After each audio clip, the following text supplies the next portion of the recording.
innovations we have incorporated, no, for the Philippine Rotary Magazine.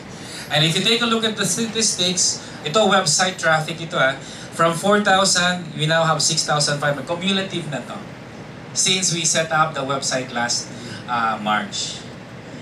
So the good thing here is this, no? Lahat nito ay integrated visible traffic, meaning nandun siya sa app, hindi namin niya ginagawa. Every time that you go into the website, automatic siya kina-capture ng ano.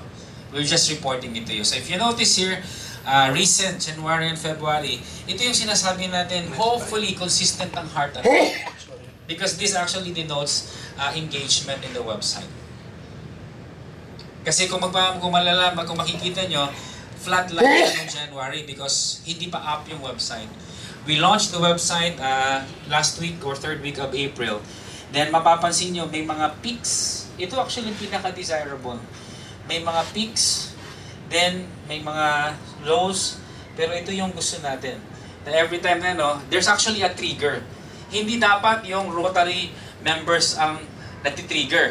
Tayo dapat ang mag-share ng news para ma-trigger sila. Mag-click sa ating website. Are you with me? Ano yung site sessions at unique visitors? Yung unique visitors is paulit-ulit ka, bumalik. So pwedeng nakasampu ka, edi counted siya na 10. Pero isa ka lang dito as one. So may